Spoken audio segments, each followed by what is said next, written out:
Good morning everyone, welcome back to my channel. আজকে হচ্ছে মের 10 তারিখ, সকালবেলা এখন বাজে 11:37। মানে তোমার দুপুর হতেই চললো। আমার পড়ানো ছিল, পড়ানো কমপ্লিট করে ভিডিওটা স্টার্ট করছি।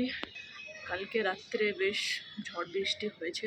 আজকে ওয়েদার এখনও আজকে রোদ ফোদ ওঠেনি সেরকম। জামা কাপড় সব সেই অবস্থাতেই ভিজে, কালকে মেলে দিয়েছিলাম সেরকমই আছে বাইরের অবস্থা।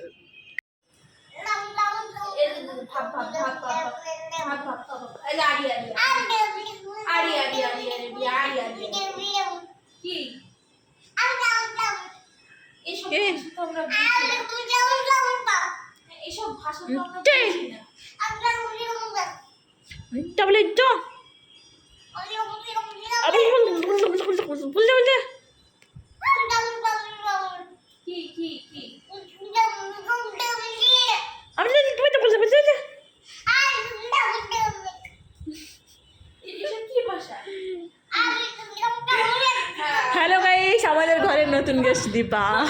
দীপা আমার ক্যামেরাম্যান। অনেকদিন আগে হ্যাঁ, মানে আজকে তোকে প্রথম দেখাচ্ছি। অনেকদিন না, একদিন এসেছিস, আজকে সেকেন্ড ডে।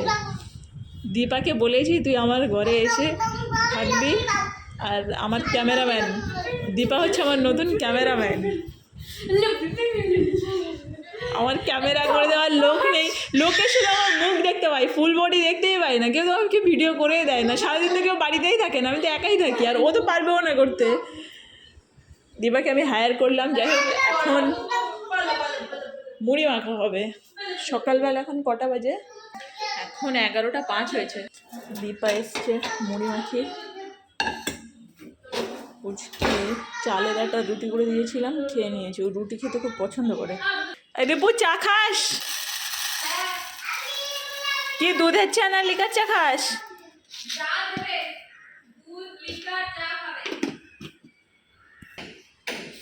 দীপার জন্য মুড়ি মেখে নিয়ে যাচ্ছি। দীপা, আমি কিন্তু মুড়ি মাখা খাবো না, ঠিক আছে? কারণ আমি খেয়ে নিয়েছি, সকালে রুটি করেছিলাম, আমি নিজে করেছিলাম চালের একটা রুটি। ও রুটি খেতে পছন্দ করে, ওটা খেয়ে নিয়েছি। আর ছাতু খেয়েছি, বুঝেছিস? কাজ দেখ, কাজ দেখ। এই তুমি দীপা দিদির ফোন নিয়ে কী করেছ? দীপার জন্য লিকার চা বানালাম। দীপাকে বোকা বানাবো। এই কাপটার অর্ধেকটা মানে চা ধরে, আর অর্ধেকটা ফাঁপা। কিন্তু যখনই কাউকে চা দিই, সে বলে ওরে বাবা এতটা চা দিয়েছ। দীপা তো জানে না, দেখে দীপা কী করে, কী বলে। এ দীপা, লিকার চা করলাম কিন্তু। নে বাবা, এক কাপ বিশাল চা।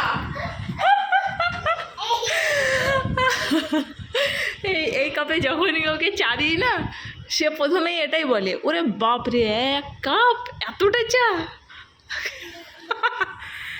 খা খা, 1 কাপ চা খা, খা 1 কাপ চা খা।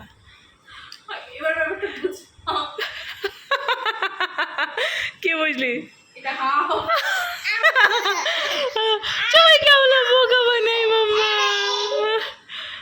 আনন্দ হয়েছে, বোকা বোকা হয়ে গেছে। এর মোবাইলে পা দিও না।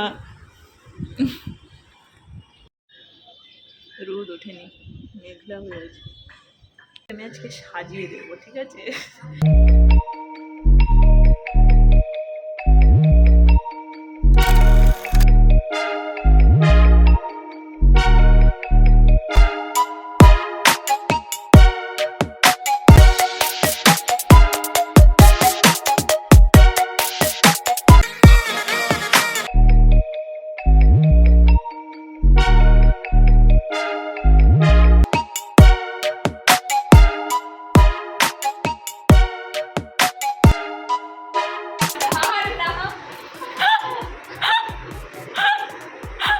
দীপা বলছি কি নাইটির উপর আর কেরামতি করো না। আমি বললাম এখানে শাড়ি পর। ভালোই লাগছে, রাত্রে মেকআপটা যা লাগবে না, বুঝেছিস? একদম মানে নাইট গ্লাম হয়েছে, ডে গ্লাম নয়। ভালোই লাগছে। তোমরা বলো দীপাকে কেমন লাগছে? ও তো প্রথমে এসে কিছুক্ষণ তাকিয়ে দেখলো যে কী ব্যাপার, দীপাকে এরকম কেন লাগছে দেখতে। তো দীপাকে ফাইনালি এরকম দেখতে লাগছে। দীপা সাজে না, আজকে আমি দীপাকে জোর জবরদস্তি সাজিয়ে দিলাম। বুঝেছো, এতক্ষণ ধরে সাজানো গোছানো চলছিল, কেমন লাগছে জানিও। আমার তো ভালোই লাগছে, আমার সাজাতেও ভালো লাগে।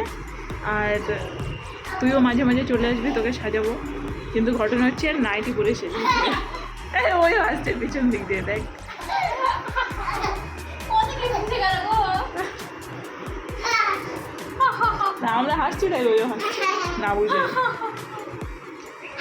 চলো দীপাকে কেমন লাগছে সবাই জানাও। তোকে দেখে হাসি রে।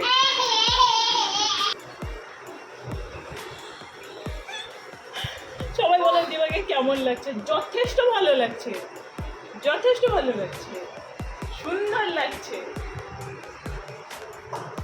দীপা এখন এবার এটা নিয়ে গোটা পাড়া ঘুরবে। পাগল হয়ে গেছে তুমি। লোকে বলবে, সব বাড়ি থেকে বেরিয়ে এসে দেখতে আসবে কি হলো দীপা। ভালো লাগছে, যথেষ্ট সুন্দর লাগছে রে। তোর মনে হচ্ছে ভালো লাগছে না? যথেষ্ট না না, সুন্দর। ভালো তো লাগছে। নাইটির উপরে এসে কেন? আমি বললাম এখানে শাড়ি পর, কিন্তু না, না। ব্যাপার হচ্ছে যে আমার আমার শাড়ি রিপার হলেও আমার ব্লাউজ কোনোভাবেই রিপার হবে না। কত বড় মানুষ, কত বড় জুতো পরেছে দেখো। এই লিসান দাদাভাই এসে গেছে, লিসান দাদাভাই। ও দাদাভাইকে দেখি কি আনন্দ রে। আমার লাগিয়ে দিচ্ছে আবার এই কাকিমার আওয়াজ পেয়েছে, পেয়ে আবার খুলছে। হায় রে, তুমি আওয়াজ দিলে কেন? এই দেখো দরজা খুলে বেরিয়ে যাচ্ছে।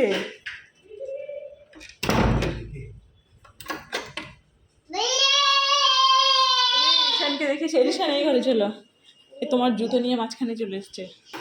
পুজো পুজো পুজো পুজো পুজো। রিশান দাদা ভাইকে দেখে আনন্দ পেয়েছো?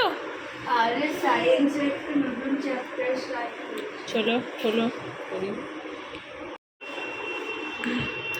দীপা চলে যাওয়ার পর দুপুরে যা ঘুমিয়েছি না, লম্বা ঘুম। দীপা চলে গেছিলো, অ্যাকচুয়ালি ও থাকতো কিন্তু কাকিমা ওকে কল করে ডেকেছিল বলে ও চলে গেছিলো।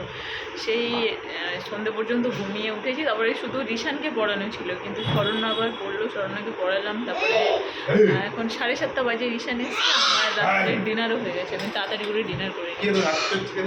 তুমি ওকে ওরকম করেছো? ও ভেবেছে যে তুমি ওকে বকেছো। হ্যাঁ আমি বলছি, ওই দেখো ওই দেখো রাখো বসে গেছে, বুঝেছে? আর আজকে রিশানের বন্ধু আসবে না, আজকে রিশান একা পড়বে।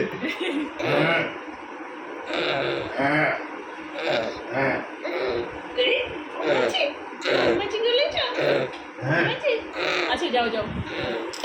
এই যে গাড়ির চাকাটা, কালকে তুই এটাই ও অক্ষরাকেও দিয়েছে। অক্ষরার এই বাইরেরটা ইয়ে এলো, ভিতরেই ছিল, একটু আগে বের করেছি। অক্ষরার বাইরেরটা ইয়ে এলো, আর ভিতরটা হচ্ছে এই স্কাই কালারটা। না ও কোথায় হারিয়ে ফেলবে, এটা ইরেজার রিশানের। না বাবা দরকার নেই, কোথায় হারিয়ে ফেলবে। যাই ইউজ করি। দীপাকে সাজিয়েছি, সেটার একটা আলাদা ভিডিও করেছি, সেটা যদি তোমরা দেখতে চাও তাহলে আমি লিঙ্ক ডেসক্রিপশন বক্সে দিয়ে দিয়েছি, তোমরা চাইলে দেখতে পারো।